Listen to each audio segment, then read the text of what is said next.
अस्सलाम वालेकुम। 9 मई के वाक़यात को पूरे पाकिस्तान में शायद ही कोई शख्स होगा जिसको कहे कि ये 9 मई बिल्कुल सही हुआ था। 9 मई को दिफ़ा करना किसी के लिए भी मुमकिन नहीं है। गलत काम हुआ था, उसको गलत ही कहना पड़ेगा। लेकिन पाकिस्तान तहरीक-ए-इंसाफ़ के बाज़ लोग जो माज़ी के अंदर उनका बयानिया था, या 10 अप्रैल 2022 के बाद की या 27 मार्च 2022 के बाद की जिस तरीके से पाकिस्तान में तर्ज़ सियासत को अपनाया गया था, उसके बाद जब अब उनके बयानात अब देखें तो आपस में उनका मुवाजना करना बड़ा ही मुश्किल है, और उसको जस्टिफ़ाई करना भी बाज़ सूरतों में बड़ा ही मुश्किल होता है। इनके ऊपर बाज़ों के ऊपर मुश्किल आई है, और मैं ये नहीं कहूँगा कि सारों के साथ हमदर्दी नहीं करनी चाहिए, बहुतों के साथ हमदर्दी करनी चाहिए। क्योंकि आप किसी को 15-20 रोज़ कैद तन्हाई दे दें, पकड़ के किसी को भी बंद कर दें, तो वो मेरा नहीं ख्याल है कि हफ़्ता 10 दिन से ज़्यादा उस वज़न को उठा सकेगा। लेकिन बाज़ तो ऐसे थे, जैसे उस्मान डार वाला मामला था, तो उसके घर कारोबार, उसके घर के अंदर जो रेड हुई, मैंने उसकी वीडियो क्लिप्स उसने कुछ मेरे से शेयर की थी, मैं देखता रहा हूँ, तो मुझे लगा कि उसको ज़्यादा देर बर्दाश्त करना इन लोगों के लिए मुमकिन नहीं था। कोई आती मुजरिम तो है नहीं, सियासत में आए थे। सियासत में आने के बाद उन्होंने वही कुछ ही देखा था जो पाकिस्तान में पिछले 8-10 साल की सियासत में इन लोगों को सिखाया गया था। लेकिन जाते जाते कुछ ऐसे बयान दें जो माजी के इनके रवैये से बिल्कुल ही 180 डिग्री उलट हमें नज़र आए, तो उसको आम लोगों को कैसे समझाएंगे, अपने हल्के में जाएंगे तो कैसे जस्टिफ़ाई करेंगे, वो समझना थोड़ा सा भी मुश्किल काम है। वो फ़हरिस्त बढ़ती जा रही है। आज उसमें इजाफ़ा एक फ़ारूक हबीब हुआ है। फ़ारूक हबीब ने प्रेस कॉन्फ्रेंस में कम बेश वैसी ही बातें की जो हम पिछले 2-3 हफ़्तों के साथ पाकिस्तान तहरीक-ए-इंसाफ़ छोड़ के जाने वालों की ज़बानी सुन रहे हैं। तो फ़ारूक की ज़बानी सुनते हैं कि 9 अप्रैल के बाद क्या पैगाम दिया जाता था, वो आज ये बता रहे हैं, सुनाइएगा। 9 अप्रैल के बाद माइंड पैगाम दिया जाता रहा, जहां पर जो इनोसेंट लोग थे वो कल्ट फॉलोइंग के अंदर उनके माइंड्स को जो है वो उनको हाईजैक किया गया, और उनके दिमाग में मुसलसल जो है वो एक जज्बात भड़काए जाते रहे कि पता नहीं जो पाकिस्तान के इदारे हैं वो आपके ख़िलाफ़ काम कर रहे हैं। मुसलसल एक नफ़रत का जो पैगाम था वो बीज बोया जाता रहा। आप बैलेट की बजाय आप कह रहे थे कि बुलेट का रास्ता इख्तियार कर लें। बैलेट की बजाय आप ये कह रहे थे कि आप अपने ही इदारों के ऊपर चढ़ दौड़ें।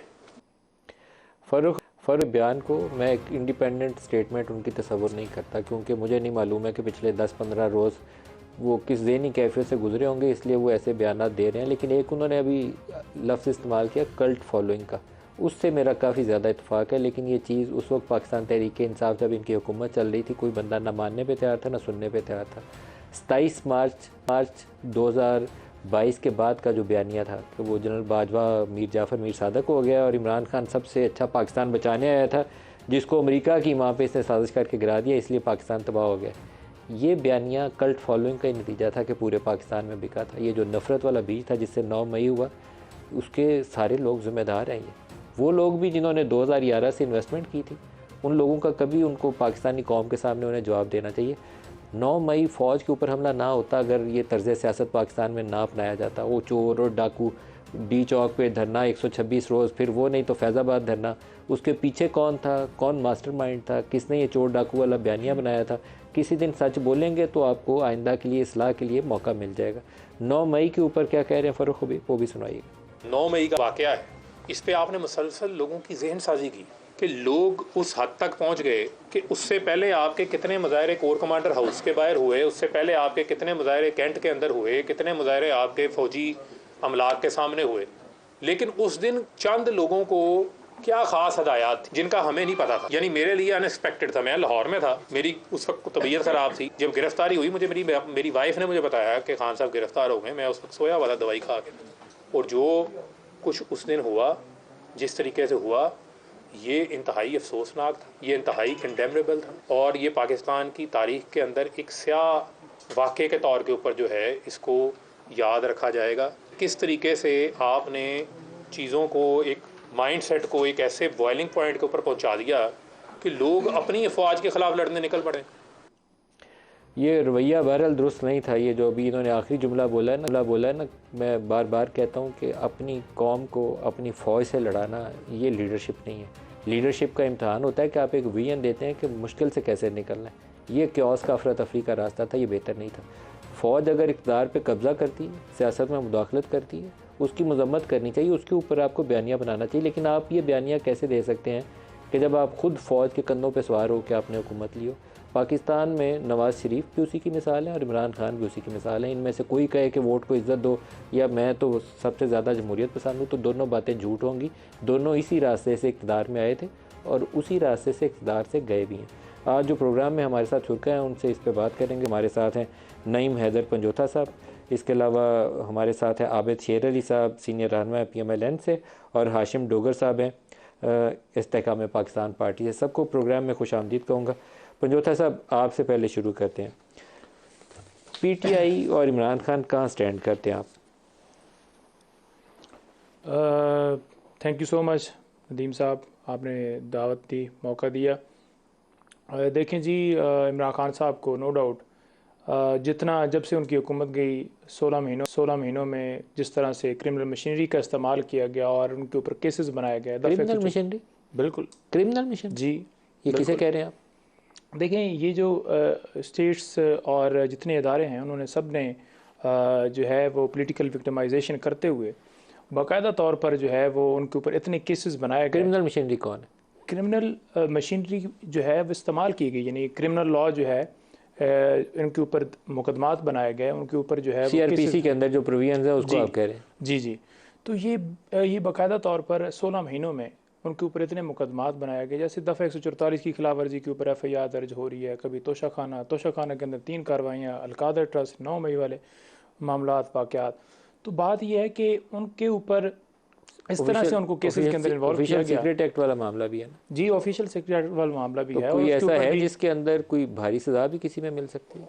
देखिए, कोई केस है नहीं कि जिसके अंदर खान साहब को सज़ा मिल सके। उसकी रीज़न ये है कि आपको खदशा है साइफर या तोशाखाना में या किसी एक में पकड़े जाएं और लंबी सज़ा हो जाए? देखें, इस वक्त वो साइफर के अंदर ही गिरफ्तार हैं, लेकिन अगर मेरिट के ऊपर आज उसके ऊपर आर्गूमेंट्स हुए हैं और वाज़ेह तौर पर अदालत को बताया गया है कि ऑफिशियल सीक्रेट एक्ट के तहत ये मुकदमा दर्ज नहीं हो सकता। दूसरे नंबर पर ये बताया क्या आपको खौफ में कोई तहफ़्फ़ुज़ात वगैरह हैं कि इसमें सज़ा हो सकती है? देखिए, बिल्कुल नहीं है, नहीं होनी चाहिए किसी तरह से, कानूनी तौर पर नहीं होनी चाहिए। लेकिन अगर पॉलिटिकली देखा जाए तो अदालत के हुक्म के बावजूद लोग उठा ली जाते हैं, अदालत के हुक्म के बावजूद बेल होती है, फिर 3 MPO में गिरफ्तार कर लिया जाता है, कभी 16 आज MPO आपने एक कोई बयान दिया है कि 10 साल या 14 साल सज़ा हो सकती है, आपने बयान दिया? नहीं, क्यों दिया? मैंने तो नहीं दिया। मैंने तो नहीं दिया ऐसा। देखें, मैंने जो ट्वीट्स आज किए वो मैंने इस हवाले से ट्वीट्स किए थे कि जो ये मुकदमा बना रहे हैं उसके मुताबिक ये आज प्रोसिक्यूटर ने भी बाकायदा तौर पर ये कहा कि आज 14 साल सज़ा बनती है और इसके तहत जो है उम्र कैद भी सज़ा हो सकती है। लेकिन दलाइल जब हुए तो कोई ऐसी चीज़ साबित नहीं कर सके जिससे वो ये कह सकें कि स्टेट को या किसी और स्टेट को फ़ायदा दिया गया हो, बल्कि प्राइम मिनिस्टर जो होता है वो अपने हलफ के तहत बाकायदा तौर पर उस पाबंद है कि उसने बताना है कि अगर मुल्की जो है इंटरेस्ट के लिए कोई चीज़ है तो उसने शेयर करनी है। जो सरकारी वकील है आपका कहना है कि उनकी ये ख्वाहिश है कि उम्र कैद की सज़ा हो, ये उनकी ख्वाहिश है? देखिए, ये जो ख्वाहिश है ना, जिन्होंने मुकदमा बनाया है उनकी ख्वाहिश है, और सरकारी वकील ने तो डेफिनेटली फ़ीस ली है और उसके ऊपर उसने आर्गूमेंट्स करने हैं।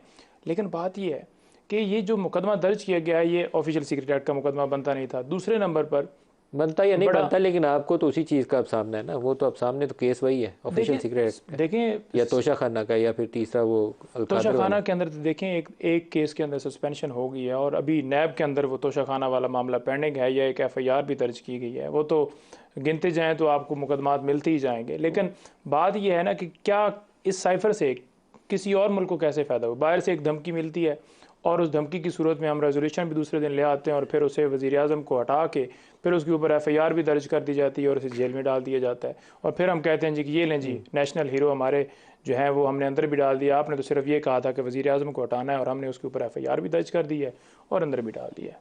हाशिम डोगर साहब से पूछते हैं। हाशिम डोगर साहब, आपको प्रोग्राम में वेलकम भी करता हूँ। जो आज फ़ारूक हबीब की प्रेस कॉन्फ्रेंस है, ये मिलता जुलता बयानिया हमने उस्मान डार से भी सुना, सदाकत अब्बासी से भी सुना, महमूद मौलवी साहब हमारे प्रोग्राम में थे, उन्होंने भी उन सारी बातों की तस्दीक की कि हाँ ये सारा कुछ होता रहा। कुछ मैं आपकी ज़बानी भी सुन लूँ, क्या ये वाक़तन जो मीटिंग्स होती थी बनी गाला में या इमरान चेयर करते थे, कभी आपने ख़ुद भी उनके अंदर ये बयानिया सुना कि इमरान ये बयानिया दे रहे हो कि फ़ौज की इमारत के ऊपर हमने चढ़ दौड़ना है जैसे ही उनको पकड़ा जाएगा? बिस्मिल्लाहिर्रहमानिर्रहीम। बहुत शुक्रिया मलिक साहब। देखिए, एक तो पहली बात ये है कि मेरी कोई इतनी कुर्बत नहीं रही। जब मैं रिटायर होके आया तो वो साल मैं तो ज़्यादा हल्के में रहा, और बल्कि जब मैं मिनिस्टर भी था तो मैं एक बड़ी इनसिग्निफिकेंट है तो खैर वो बहुत अहमियत वाली जिसको हम लोग नहीं समझते, पॉपुलेशन वेलफेयर का मैं वज़ीर था। तो मैं तकरीबन 4 साल तो मैं गया ही नहीं ज़मान पार्क, ना कभी बुलाया गया और ना ही मैं कभी गया।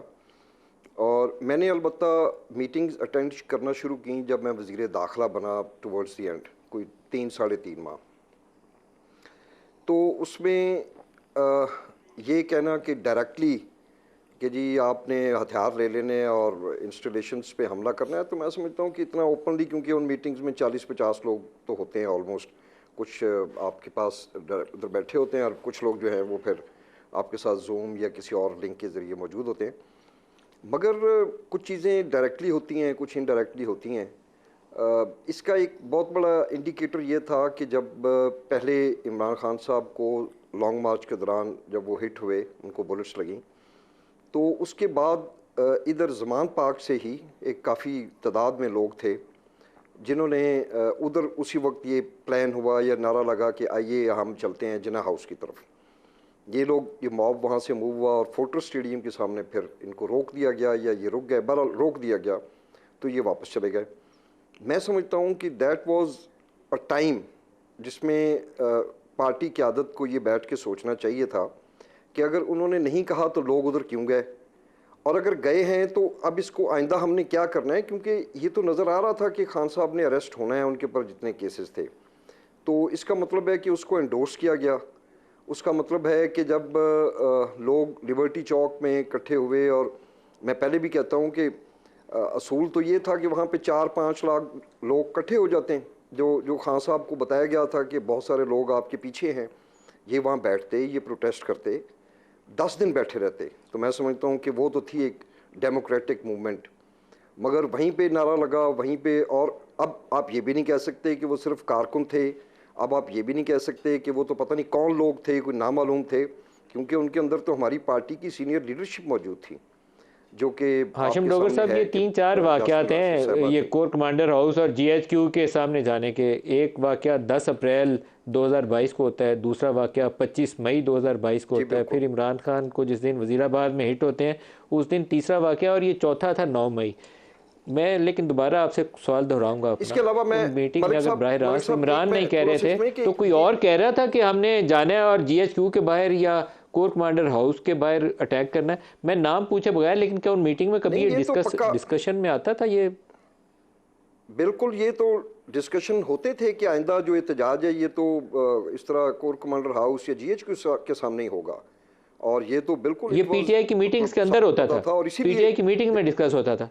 बिल्कुल ये बातें होती थी। और आप मुझे ये बताएं ना कि मलिक साहब उस दिन 9 मई को किसी वज़ीर आला के दफ्तर के बाहर गए हों, किसी गवर्नर, पूरे पाकिस्तान में जहाँ जहाँ पे भी मॉब इकट्ठा हुआ है, आप गुजरांवाला देख लें, आप मुल्तान देख लें, आप मियांवाली देख लें, पेशावर में देख लें, हर जगह पे जो है वो, मतलब अब आपके सामने है ये लोग फिर किस तरफ गए, उन्होंने किस तरफ का रुख किया। ये तो एक वाक़या देखिए, 200 फौज की इमारतें थी, एयरफोर्स की और फौज की इमारतें थी जिनको अटैक किया गया। SI के ऑफिसेज भी उसमें शामिल है, 200 बहुत बड़ी तादाद है। तो क्या पीछे कोई ऐसा मास्टरमाइंड बैठा था जिसने बैठ के एक कागज़ पे ये नक्शा बनाया और लिखा हो कि हम गुजरांवाला में तो जाएंगे तो कोर हेडक्वार्टर के बाहर करेंगे, वहाँ जाएंगे लाहौर में तो हम जाएंगे कोर कमांडर हाउस के बाहर जाएंगे, GHQ के बाहर जाएंगे, हमजा कैंप के बाहर जाएंगे, फैसलाबाद में ISI के ऑफिस के बाहर जाएंगे? कुछ तो ऐसा होगा ना, ऑटोमेटिक तो सारी पाकिस्तान में नहीं हो सकता। वो कौन था जिसने ये कुछ चीज़ें रेगुलेट की होंगी? अच्छा, मैं उसमें ये अर्ज़ करता चलूँ कि मेरी कुर्बत रही उन 3 महीने जब मैं वज़ीर दाखिला था। जब मुझे वज़ीर दाखिला से हटा दिया गया कि मैं चाहता था कि लॉन्ग मार्च भी ना की जाए और अदारों के साथ तल्लुकात अच्छे रखे जाएँ, तो मैं पीछे हट गया। उसके बाद मैं इरीगेशन मिनिस्टर बना, मगर उसके बाद मैंने किसी मीटिंग को अटेंड नहीं किया। मगर एक माइंड सेट होता है ना, आपने ज़हन ही ऐसा तैयार कर दिया जो हमारी नौजवान नस्ल थी कि हमारा जो PDM को तो उन्होंने राइट ऑफ कर दिया कि वो तो अब ख़त्म हो चुका है, अब तो एक अदारा ही रह गया, अब हमने इनके साथ निपटना है, जैसे भी निपटेंगे।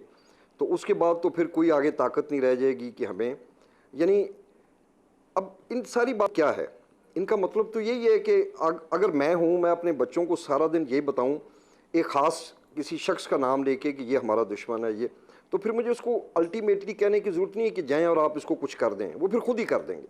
तो इसलिए ये सारी बदकिस्मती से वो बातें हुई कि जिसकी वजह से कितनी बड़ी मूवमेंट जो है वो बिल्कुल कोलैप्स होकर रहेगी। एक सवाल का और जवाब दे दें, फिर मैं आबिद साहब की तरफ जाऊंगा। एक जो इल्ज़ाम था 27 मार्च का, जब उन्होंने वो साइफ़र को लहराया था, सबसे बड़ा इल्ज़ाम ये था कि ये अमरीकी साजिश थी। तो ये जो बंदे टूटे थे, वो पंजाब के काफ़ी ज़्यादा आपके MNAs टूट गए थे, MPAs भी टूटे थे। तो क्या उसके पीछे आपको कहीं लगा कि वो अमरीकी साजिश थी, या वो एक टिपिकल पाकिस्तानी पैटर्न था कि वो इलेक्टेबल्स जिसको नज़र आता है कि वो PMLN की हुकूमत आएगी तो उस तरफ मुड़ जाता है? क्या अमरीकी साजिश थी या पाकिस्तानी सियासत का स्टाइल था वो जो बंदे टूटे थे? जी, मैं इसका आपको जवाब देता हूँ। मैं ख़ुद भी एक MPA रहा हूँ, और जब आप MPA होते हैं, MNA होते हैं, तो आपकी ख्वाहिश होती है कि जब आपको ज़रूरत हो, चलें रोज़ नहीं तो कम से कम 2 माह बाद, 3 माह बाद, अगर कोई MNA है तो उसकी ख्वाहिश होती है कि वज़ीर आज़म उसको टाइम दें। जो मेरी नाक़िस इंफॉर्मेशन है उसके मुताबिक ये जो सारे लोग उस वक्त जिन्होंने डिफेक्ट किया, समेत राजा रियाज और बाकी जो हमारे दूसरे दोस्त थे, मैं समझता हूँ कि ये लोग नाराज़ थे पिछले 2 साल से। ये लोग नाराज़ थे वज़ीर आज़म के रवैये की वजह से, और इवन वज़ीर आज़म को तो चलें आप छोड़ें, उस वक्त जो प्रिंसिपल जो इनके सेक्रेटरी थे आज़म खान साहब, ये भी इन लोगों से मिलना गवारा नहीं करते थे। तो ये फिर मैं समझता हूँ कि वो नाराज़गी इतनी बढ़ती गई कि आखिर में आके वो फिर एक 20 लोग इकट्ठे हो गए, और फिर ऑब्वियसली पाकिस्तान पीपल्स पार्टी ने उनको वहाँ से उठाया और सिंध हाउस में ले गए। तो ये मैं समझता हूँ कि इमरान खान साहब को ख़ुद भी अलहदगी में बैठ के सोचना चाहिए कि how to give respect to his MNAs और MPAs, तो फिर शायद ये इतनी नाराज़गी ना होती। मेरे ख्याल में इस चीज़ का ज़्यादा वजह थी इन लोगों की पार्टी को छोड़ने की। सही। आबिद शेर अली साहब, आपको भी खुशामदीद कहता हूँ। आप बताइएगा, इस वक्त नवाज़ शरीफ की तैयारी जो है वो ज़ोरों के ऊपर है, या पाकिस्तान तहरीक-ए-इंसाफ के टूटने का अमल ज़ोरों पर? कौन सी चीज़ का ज़्यादा वज़न है इस वक्त? बहुत शुक्रिया मलिक साहब। ये हमारा ताल्लुक़ नहीं है कि जो पार्टी जिस तरह मलिक साहब बनाई गई वो आपको भी पता है। तो ये नॉन पॉलिटिकल लोग थे, और जिस तरह से ये पार्टी बनाई गई, और RTS की ये पैदावार पार्टी तो रेज़ा हो गई है। हमारा ये कंसर्न नहीं है, ये जाने तो PTI जाने। जो इन्होंने 9 मई को किया उसके बाद ही इनका शरादा बिखरा और ये टूट फूट का शिकार हुए। पॉलिटिकल पार्टी होती तो इनकी स्टैंडिंग होती, इनकी फुटिंग होती, स्ट्रॉन्ग फुटिंग होती, तो टूट फूट का शिकार ना होते। तो मलिक साहब, जहाँ तक रही हमारी बात, बिल्कुल नवाज़ शरीफ साहब की आमद से हवाले से हमारी पूरी पार्टी अल्हम्दुलिल्लाह मुतहर्रिक है, और लोगों का रिस्पांस अच्छा है। इसके लिए लोगों की एक उम्मीद है। हम ग्रास रूट लेवल पर पॉलिटिक्स करते हैं, तो अब जब लोगों को यकीन हो गया है कि मियां नवाज़ शरीफ साहब उड़ान भर चुके हैं और वो सऊदी अरेबिया से इंशाअल्लाह ताला 21 अक्टूबर को पाकिस्तान पहुंचेंगे, तो लोगों के जोशो खरोश में रोज़ बरोज़ इजाफ़ा होता देख रहे हैं। तो ये हमारे लिए बड़ी खुशाइंद बात है कि लोग मायूसी के आलम में एक होप समझते हैं नवाज़ शरीफ को। तो ये चीज़ें तो मलिक साहब, हमने माजी में भी कोई मेक एंड ब्रेक नहीं की कि पार्टियाँ बनाएं, पार्टियाँ तोड़ें। 99 में भी हमारी पार्टी पे ज़रब लगी। फिर उसके बाद जनरल मुशर्रफ के दौर पर आपको पता जिस तरह तशद्दुद हुआ हमारी पार्टी पर, इमरान खान के 2018 में आपका फ़ारूक हबीब से मुकाबला था आबिद शेर अली साहब, और आप तो अच्छी तगड़ी पोजीशन में थे, लेकिन इंतखाबी नताइज फ़ारूक हबीब के हक में गए। तो आज आपका रद्द-ए-अमल क्या है? जब फ़ारूक हबीब की प्रेस कॉन्फ्रेंस सुनी तो आपका रद्द-ए-अमल क्या है? देखिए, फ़ारूक हबीब मेरे से जीता नहीं था, वो जितवाया गया था। और अगले मेरे शहर में मेरा रिज़ल्ट हमेशा 9 बजे आ जाता, सेम नाइट। ये कौन सा कोई पहाड़ों पर रिज़ल्ट था जो अगले दिन जाके 4 बजे जाके मुझे 1100 वोट से हरा दिया और 17,000 वोट पर डबल स्टैंप लगा दी। बहरहाल ये आपको भी पता है क्या हुआ क्या नहीं हुआ। तो मैं फ़ारूक हबीब से कभी ना मैंने पहले माजी में मुकाबला किया, ना मैं अपने सियासी ओपोनेंट को इस तरह हरासा करने के ख्वाहिशमंद हूँ। मैं एक पॉलिटिकल वर्कर हूँ। पॉलिटिकल वर्कर का मतलब है कि पॉलिटिकल जो जंग है वो इलेक्शन के ज़रिए होती है।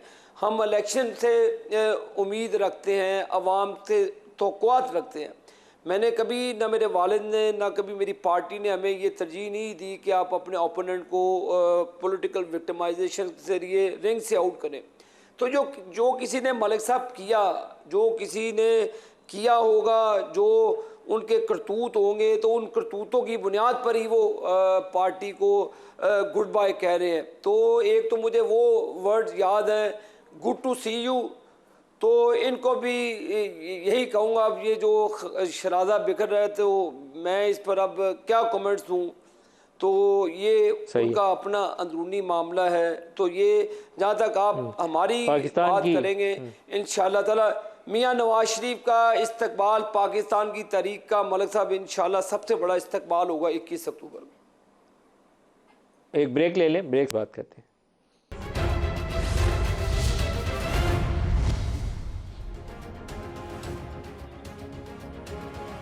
प्रोग्राम में दोबारा खुशामदीद कहते हैं। नवाज शरीफ साहब की वापसी, कुछ कानूनी मसाइल ऐसे हैं जिसका अभी तक 2+2 4 करके जवाब हमारे पास नहीं है। एक तो जब वो पाकिस्तान से गए थे तो 4 हफ्ते की छुट्टी लेकर इलाज की गर्ज से गए थे, लेकिन 4 साल वापस नहीं आए। कुछ केसेस में उनको सज़ा हुई थी, सज़ा का अमल बहुत ही कंट्रोवर्शियल था और सियासी बिना के ऊपर उस वक्त की इस्टेब्लिशमेंट और जुडिशरी का गठजोड़ था जिसके नतीजे में सज़ा हुई थी, लेकिन इस वक्त वो एक सज़ा याफ्ता है। वापसी का अमल कैसे होगा, ये एक सवालिया निशान है। और पंजोता साहब, आपसे इसी सवाल से शुरू करूँगा। कल मंगल के रोज़ या बुध के रोज़, प्रॉबेबली कल शाम को या बुध वाले रोज़, किसी वक्त वो उनकी हिफाजती ज़मानत के लिए हाई कोर्ट में लाहौर या इस्लामाबाद किसी एक जगह दरख्वास्त दायर की जा सकती है। क्या ये किसी सज़ा याफ्ता शख्स को प्री अरेस्ट बेल के लिए ये हिफाजती ज़मानत, जिसको सज़ा दी जा चुकी हो, सज़ा काट रहे हों, इलाज की गर्ज से बाहर गए हों, उसको दी जा सकती है? अदालती नज़ीर मौजूद है हमारे यहाँ? देखें, पहली बात तो ये है कि नवाज शरीफ साहब को किसी ने रोका नहीं कि वो पाकिस्तान ना आए, या पहले दिन से उनको किसी ने ये नहीं कहा कि आप क्यों आ रहे हैं या क्यों हैं, बल्कि अदालतें तो उनका इंतज़ार कर रही हैं। और यहाँ से वो 1 महीने के लिए, यानी कि 4 हफ्तों के लिए मेडिकल के ऊपर जो है वो छुट्टी लेकर गए। अदालत ने उन्हें बाकायदा तौर पर सज़ा सुनाई और वो जेल के अंदर थे।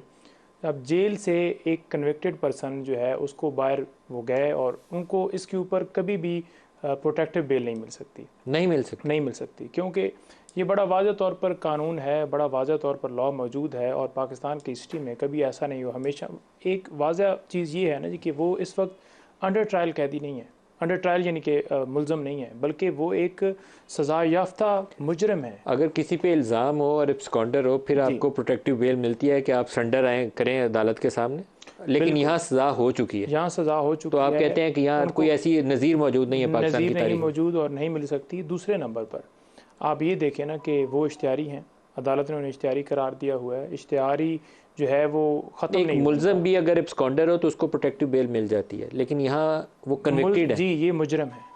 मुलज़म और मुजरम में फ़र्क है। तो आपके ख्याल में ऐसा कोई स्कोप नहीं है मुजरम के लिए? कोई स्कोप तो लेकिन नून लीग तो बड़ी होपफुल है कि वो जाएंगे, किसको जलसा करेंगे। देखें, होपफुल इस तरह से है ना कि अब आप ये देख लें कि वहाँ पर जो एम्बेसी मौजूद थी लंदन में, पाकिस्तान के एम्बेसडर, उन्हें बाकायदा तौर पर सी ऑफ करने के लिए प्रोटोकॉल दिया जाता है। इश्तिहारी को कैसे कोई प्रोटोकॉल दे सकता है? बनता ये था कि जब वो वहाँ पर पहुँचे फ़ौरन जो है, आपको नहीं लगता कि वो नवाज शरीफ या इमरान खान कोई भी अगर जाता है, तो इमरान खान भी तो अभी जेल में है ना, साइफर के केस में भी है, तोशा खाना में भी है, तो उसको भी सफ़ीर को चाहिए इज्जत से खुदाफिज कर दे। यहाँ तो एक चल रहा है मामला, खुद ही अदालतें देख लेंगे। नहीं, देखें, बात यह है कि मैं ये बात कर रहा हूँ कि नवाज शरीफ साहब जब वापस वहाँ पर दूसरे मुल्क के लिए ट्रैवल कर रहे थे, 3 टाइम तो वहाँ पर जो अगर सफ़ीर ने इज्जत दे दिया तो आपको अच्छा नहीं लगा? नहीं, इश्तिहारी है ना भाईजान। अच्छा, वो ये तो नहीं है ना कि उनकी मुकदमे में बेल हुई है या वो उनके ऊपर कोई मुकदमा दर्ज है। अच्छा, डोगर साहब से इसका जवाब पूछते हैं। डोगर साहब, आपने मुख्तसर ही अरसा पंजाब में होम मिनिस्ट्री चलाई है, लेकिन पंजाब हुकूमत का उसमें किरदार था जब ये बाहर गए नवाज शरीफ, वापसी के ऊपर जेल जाना पड़ेगा या प्री अरेस्ट बेल मिलेगी? आपकी क्या ओपिनियन है? देखिए, मैं तो हमारे साथ ये भाई बैठे हुए हैं पंजोथा साहब, ये तो एक लीगल एक्सपर्ट है, मैं तो नहीं हूँ, मगर इनकी बातों में वज़न है। मगर मलिक साहब, इस मुल्क की तारीख ये है कि मियाँ मोहम्मद नवाज शरीफ साहब हमेशा आते भी प्रोटोकॉल के साथ हैं और जाते भी फिर एक ख़ास किस्म के प्रोटोकॉल के साथ ही हैं। तो अब देखते हैं कि इस दफ़ा ये जिस प्रोटोकॉल के साथ आ रहे हैं, ये प्रोटोकॉल कितना अर्सा रहेगा, क्योंकि तारीख़ तो कोई इतनी अच्छी नहीं है।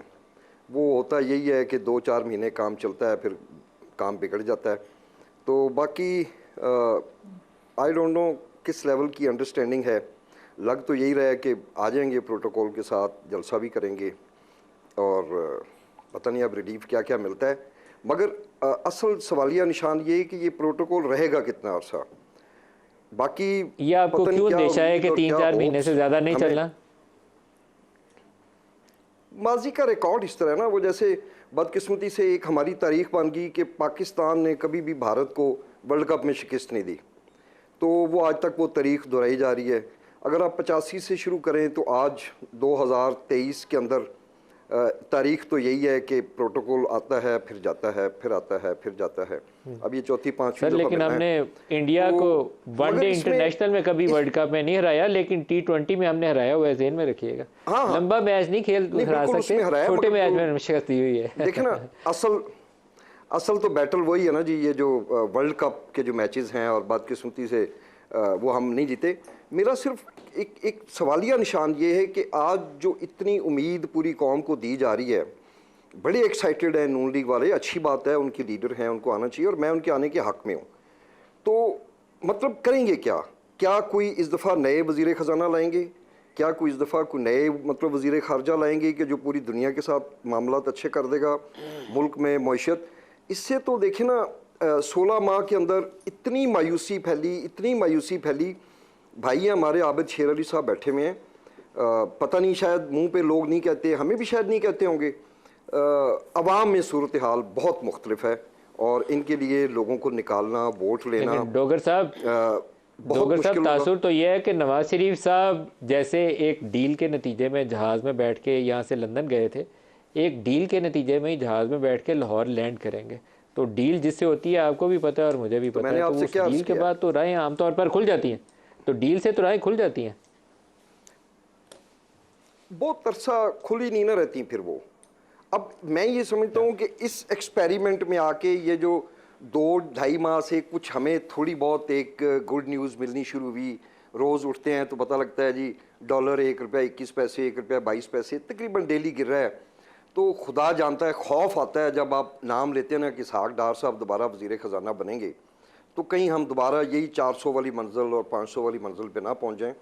मुझे तो नहीं पता कि क्या फार्मूला लेके आएंगे। पहले भी इनके छोटे भाई थे मियाँ साहब के और बड़े गो गेटर मशहूर थे, बड़े उनके बारे में ये था कि जी वो तो अनहोनी को होनी कर देते हैं। अब इस दफ़ा मियाँ साहब क्या करेंगे, this is a big question और ये वक्त बताएगा।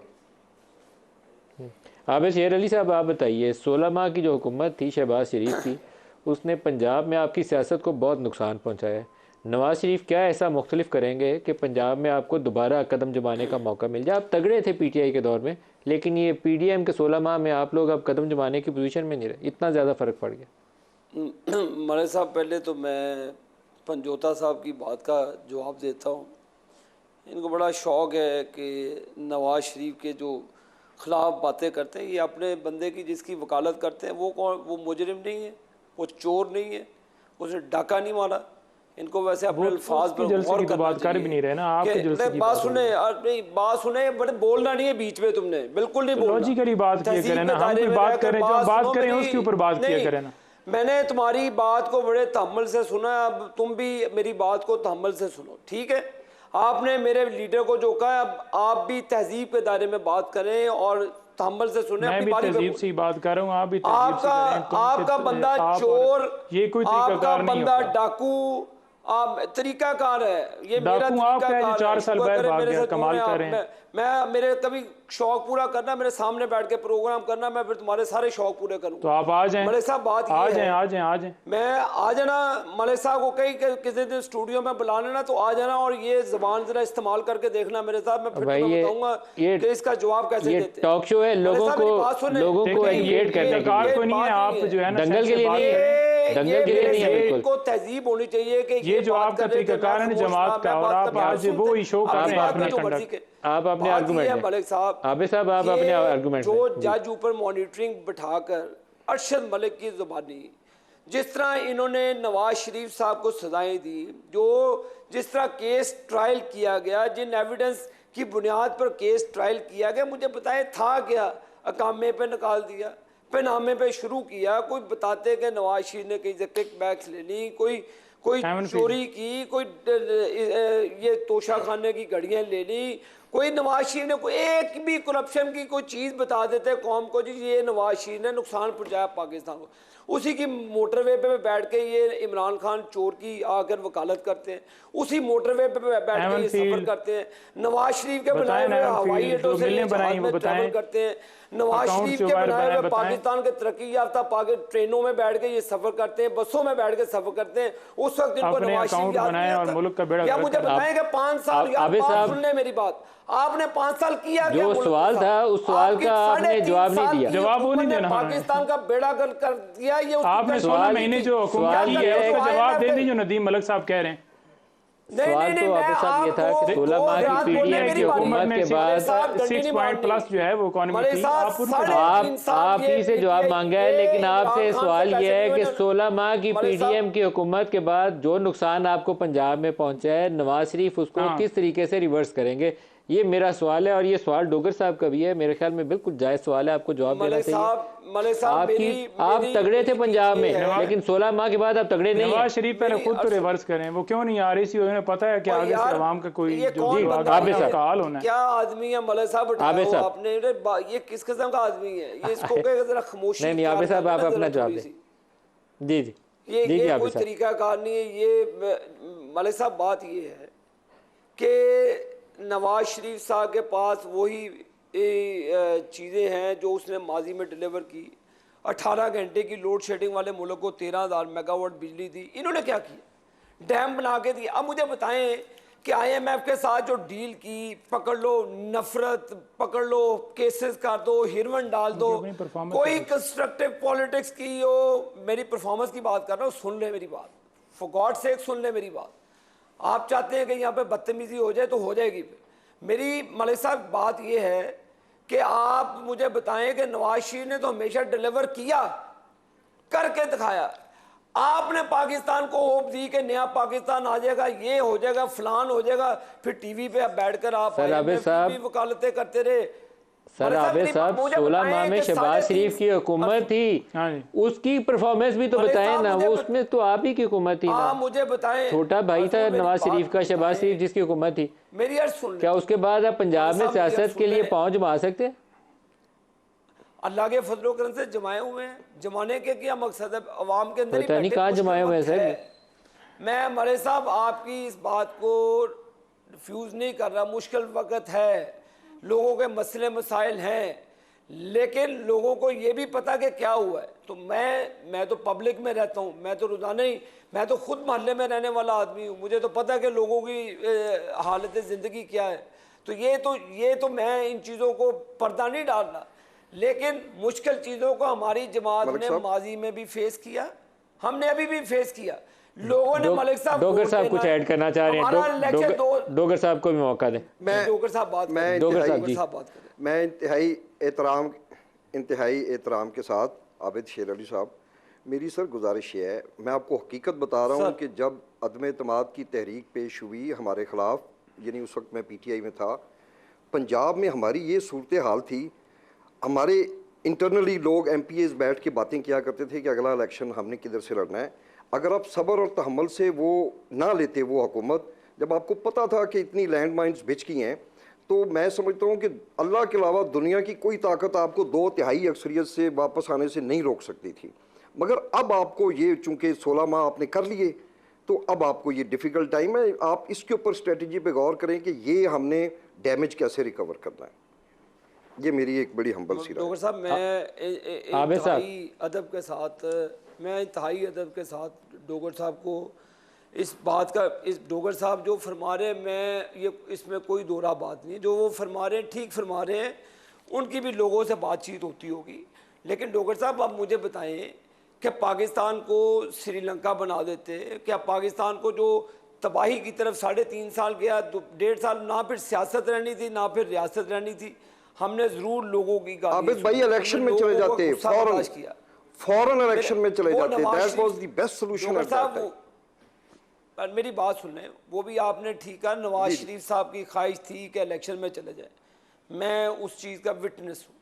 लेकिन वो बाकी जो पीडीएम की जमातें थी जिनके साथ मिलकर वोट ऑफ नो कॉन्फिडेंस लेकर आए थे, उन्होंने कहा जी कि हमें हुकूमत करनी चाहिए। मियां नवाज शरीफ साहब ने, मैं उस मीटिंग का हिस्सा हूँ जिसमें उन्होंने फोर्सफुली कहा है कि आप अल्लाह पर यकीन रखें और लोगों पर यकीन रखें, चले जाए कूद जाएँ। उस वक्त साइफर का इन्होंने डंडोरा पीटा था और मियाँ साहब ने इनको कहा था इलेक्शन में जाएँ, तो लेकिन कुछ तहफ़्फ़ुज़ात थे मुख्तलिफ पॉलिटिकल पार्टीज़ के, तो वो एक दूसरी पार्टीज़ का एक सियासी डिसीजन था। मैं उसके डेप्थ में नहीं जाऊंगा, लेकिन जो आपने बातें की मैं समझता हूं कि लोगों का गुस्सा है, लेकिन नवाज शरीफ का फेस है लोगों की नज़र में, जिन्होंने देखा है कि नवाज शरीफ ने डिलीवर किया। डॉक्टर साहब, मुझे अल्लाह के हजूर यकीन है, तो जिस तरह मैं पब्लिक में हूँ, आप भी रोज़मर्रा की ज़िंदगी में लोगों से मिलते होंगे, ठीक कह रहे होंगे, लेकिन मैं पुरुमीद हूँ कि इंशाअल्लाह ताला लोग नवाज शरीफ के साथ चलेंगे और हमें ये चलता पंजोता साहब से पूछ नजर आ रहे हैं।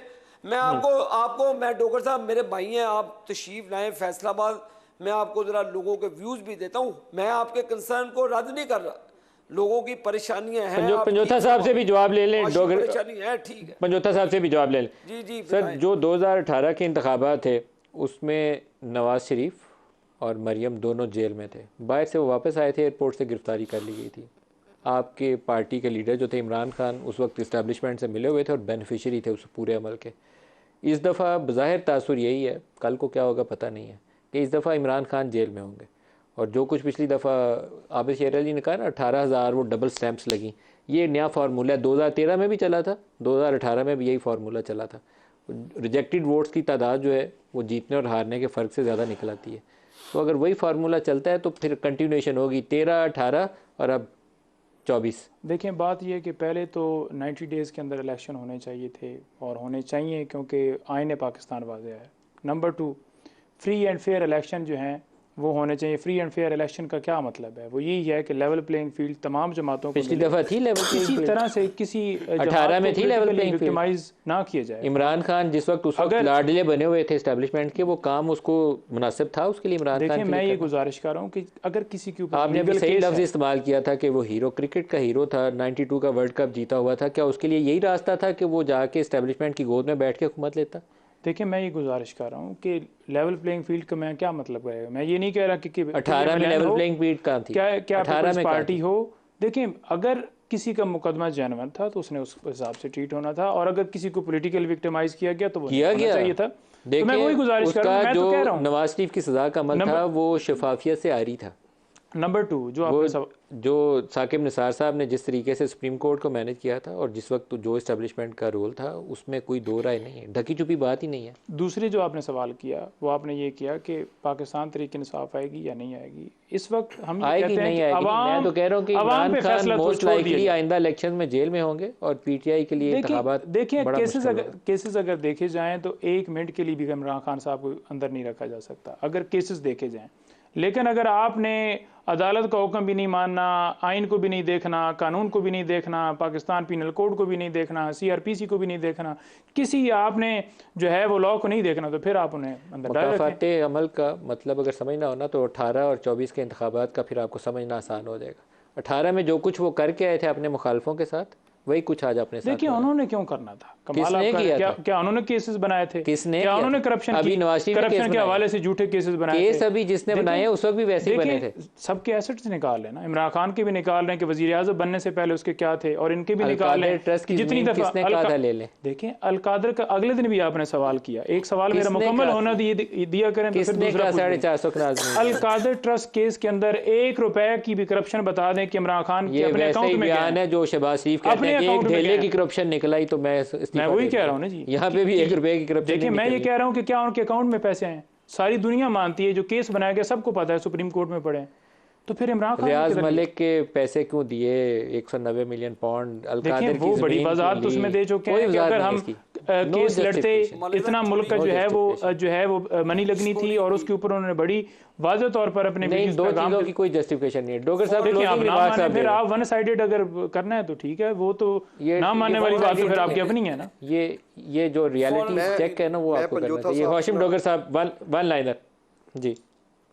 मैं वन लाइनर ये है कि सबसे बड़ा सवालिया निशान ये है कि पंजोथा साहब सरदार उस्मान वज़दार साहब की सफाई दे सकते हैं, जो मुल्क का बड़ा सूबा था और इसके अंदर क्या कुछ नहीं हुआ।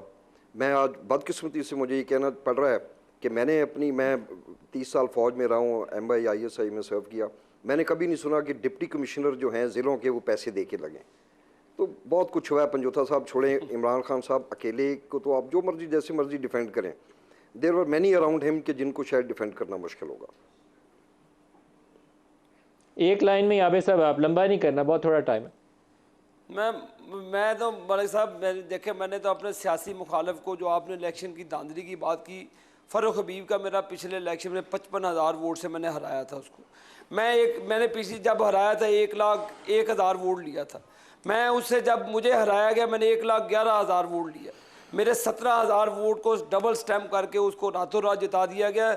इनको बताएं कि ये लेवल प्लेइंग फील्ड था। नवाज शरीफ अंदर, मरीम नवाज अंदर, बाकी लोगों, हनीफ अब्बासी को जिस तरह रात के 12 बजे सजा देकर अगले दिन इलेक्शन शेख रशीद को जिता दिया गया। ये इनको अपने गिरेबान पे जागना चाहिए कि इन्होंने हमारे साथ किया। What goes around comes around. Abid शेर अली साहब, हाशिम डोगर साहब और नईम हैदर पंजोथा साहब, सबका शुक्रिया। आज के लिए इतना इजाज़त दीजिए। अल्लाह हाफ़िज़।